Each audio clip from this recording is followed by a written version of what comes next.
Marion, bonjour. Ah oui, bonjour Merci Sylvain. de nous accueillir dans ta loge au château de Fraissinet. Oh, bah, avec grand plaisir. Ah, t'as vu, c'est joli ici. Hein. Ah, c'est grandiose, ouais. Donc tu vas jouer en première partie de On n'est pas sorti de la grange, que tu dois bien connaître. Oh oui, je les connais bien, les copains de On n'est pas sortis de la grange, ouais. Ouais, Mathieu, tout ça. Ouais, toute la fine équipe. Mhm. Donc on va commencer par ton parcours. Tu as Ouais. commencé la musique jeune, à 11 ans. Ouais, moi j'ai commencé la musique à l'âge de 11 ans. En fait, j'ai pris des cours de piano. Et en Mhm. fait, c'était un petit peu comme une révélation, quoi. À ce moment-là, j'ai commencé à faire mes premières chansons et tout ça en anglais. Ouais. Voilà, c'était un peu comme un exutoire. J'avais besoin de dire des choses, mais Mhm. sans forcément que les gens les comprennent. Et puis, petit à petit, je me suis mis à écrire en français, à faire de la guitare. Et de fil en aiguille, voilà, j'ai fait mes vraies premières chansons, on va dire. Et de tes premiers morceaux justement en anglais, tu as encore des souvenirs ou... En anglais? Ouais. Ah oui, j'ai des souvenirs parce que je faisais des clips avec mes appareils photo. Je me souviens que j'enregistrais tout sur un ordi de tour. À l'époque, j'avais un logiciel. Je sais même pas s'il existe encore à l'heure d'aujourd'hui, mais C'est voilà, Buzz, je sais même plus le nom, mais je faisais mes montages. Après, je faisais mes clips avec les appareils photo et tout ça. Donc ouais, j'ai un bon souvenir. Ouais. Et sinon, quel a été ton premier choc musical, le premier artiste qui t'a impressionné, que t'as dit waouh? Alors choc, je sais pas, mais en tout cas, j'ai beaucoup d'artistes qui m'influencent et que j'admire. Après, voilà, comme Zazie, moi je l'ai vu sur scène et c'est vrai que c'est un univers duquel je me sens vraiment proche. Après, je me souviens, un des premiers concerts aussi, j'avais vu Julien Doré, c'était à Valence, c'était il y a quelques années déjà, ouais, j'avais adoré aussi, quoi. Et c'est vrai que de voir des grandes scènes comme ça... Pardon ? Avec Anaïs en première partie. Oui, c'était ça, je me ouais. rappelle bien, ouais. Ouais. J'y étais. Ouais. Moi, je connaissais pas encore à l'époque, alors. C'était un concert, maintenant, je connaissais pas. Ouais, ils avaient fait ça dans le parc. Enfin, moi, je t'avais déjà croisé, vu que... Je sais plus en quelle année c'était, mais moi, je crois que j'avais pas encore sorti mes disques et tout ça. Hein. Il me semble que c'était peut-être Non, t'avais pas encore sorti ouais. de disque, je pense. Mais je t'avais déjà croisé sur un tremplin en 2011. Ah oui. À Porte et Tu Valence. ressors les dossiers, hein. Ah ouais, je ressors les dossiers, ouais. J'en ai du dossier, t'inquiète, j'ai même des photos sur mes disques durs si tu veux. Oui. Donc, tu as, mine de rien, une carrière intéressante, assez longue finalement. Ouais, bah c'est vrai que ça fait depuis 2014 après. Oui. Enfin, Carrière, 2011 pour c'est un bien les grand 30 mot, mais oui, ça va faire un petit moment ouais, que j'ai la chance de pouvoir vivre de la musique, ouais. Ouais. Et donc, tu as collaboré avec Daran, Olivier Zanarelli.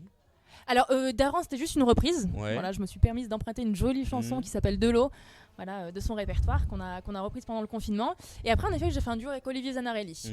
La Bérésina. La Bérésina, voilà.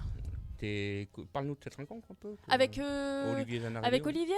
Alors Olivier, en fait, je l'avais vu dans un concert au Royan et j'avais déjà découvert en amont sur internet parce que je crois que j'avais écouté un truc France Bleu et j'avais dit tiens cette chanson elle me plaît bien et j'étais allée taper ça sur YouTube et ben c'est un univers vachement proche du mien je trouve. Enfin c'est un peu un mot masculin. Enfin quoi, il y a des chansons que j'aime beaucoup d'Olivier donc donc ça me paraissait assez évident en fait. Comme en plus de ça il est originaire d'Isère, maintenant il est sur Paris mais à l'époque il était originaire d'Isère, de lui proposer voilà de faire du duo avec moi quoi. D'accord. Et donc tu as fait aussi de nombreuses premières parties. Oui. Sur toute la région. Laquelle t'as le plus marqué. Ouais. Après elles sont toutes marquantes à leur façon mais bon après j'avoue qu'on avait fait une petite première partie à Paris, enfin oui une petite on avait fait une première partie à Paris au Bataclan, voilà c'était juste avant les événements un petit peu catastrophiques mais ouais. Non mais là il parle des premières parties hein. Ah oui. Bah, mais bon je fais la première partie partie de On n'est pas sorti de la grange donc oui. Attends on n'a pas encore joué, on va voir. Peut-être que je reviendrai Mathieu sur est très l'interview marquant. après, peut-être que je reviendrai. Et donc il vient de parler, on va en parler. David Granier, Oui. ton agent. Oui, enfin manager, ouais, c'est ça. Enfin, ou agent, manager, oui, c'est un peu pareil. Vous sillonnez un peu la région pour aller dans les écoles, faire des ateliers. Eh ben oui, parce qu'en fait, ça va faire maintenant 6 ans qu'on travaille auprès du jeune public avec David.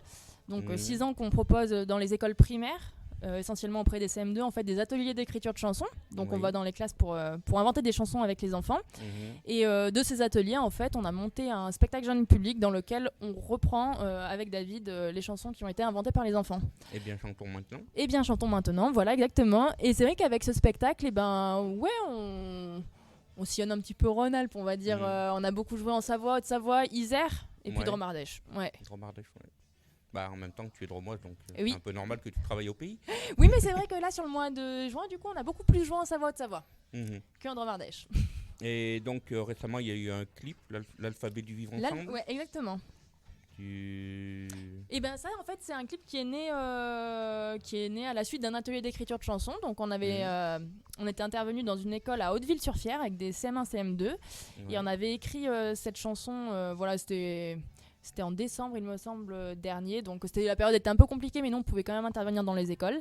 Et suite à la création de cette chanson, du coup, on s'est dit, elle est trop bien cette chanson. Enfin, je peux me permettre de le dire parce que c'est pas nous qui l'avons écrite, hein, mais et du coup, on s'est dit, bah tiens, pourquoi on ferait pas un clip? Et on a proposé ça aux élèves et aux enseignants, et ils ont été ravis de l'idée. Donc, de fil en aiguille, voilà, ils sont partis sur le projet de création de clip. Ok. Et donc, oui, donc la période Covid, est-ce qu'elle t'a aidé à créer un peu, alors surtout on va dire ressourcer surtout le premier confinement parce que nous au final sur les 2 autres confinements on a pu travailler dans les écoles et tout ça. Donc du coup on a eu pas mal de boulot, mais le premier confinement ça m'a permis de refaire quelques chansons. Le temps nous rend meilleur avec le clip participatif, ça c'était une belle aventure avec Pauline dans le clip. Voilà. Ok. Et donc, est-ce que tu as des projets d'avenir actuellement ou d'albums, de chansons Alors là, j'ai des chansons qui sont dans les tiroirs. Je sais pas si je ressortirai un disque ou pas. En tout cas, voilà, il y a quelques concerts à venir. Et ce qui est sûr, c'est que nous, nos projets jeunes publics, voilà, ça, on va continuer. On va tendre aussi à développer notre spectacle, à le jouer plus. Et voilà. Il y avait une BD en préparation. Oui, il y a aussi ce projet de BD récractif du spectacle. Avec donc Pierre Armand. Voilà, avec toujours Pierre Armand, illustrateur valentinois, c'est notre copain. Oui, du coup, on a ce projet de BD donc, qui va mêler à la fois de la BD traditionnelle, de l'audio avec un disque et de la vidéo avec l'aide de petits QR codes à scanner en fait. Et du coup, il va falloir qu'on clippe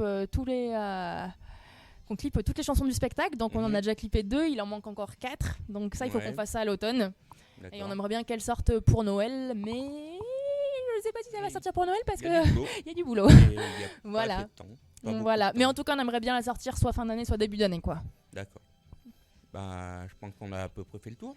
Bah oui. Est-ce que tu aurais un mot à dire Oh bah non, si ce n'est que j'ai vraiment vraiment hâte de jouer dans ce cadre magnifique. Et que voilà, j'ai passé pas mal de soirées ici, mais en tant que spectatrice. Et c'est vrai que l'équipe du château, elle est vraiment super, quoi. Voilà, on sent qu'ils sont impliqués, que c'est des gens qui sont passionnés, et tout ça. Ils sont toujours bienveillants. Il y a toujours un petit mot qui fait plaisir et tout ça. Donc j'ai hâte du concert de ce soir. D'accord. Eh bien, je te remercie pour ton merci. accueil. Et puis à très bientôt. Ouais, à sur très scène bientôt. ou ailleurs. Voilà, c'est ça. Merci.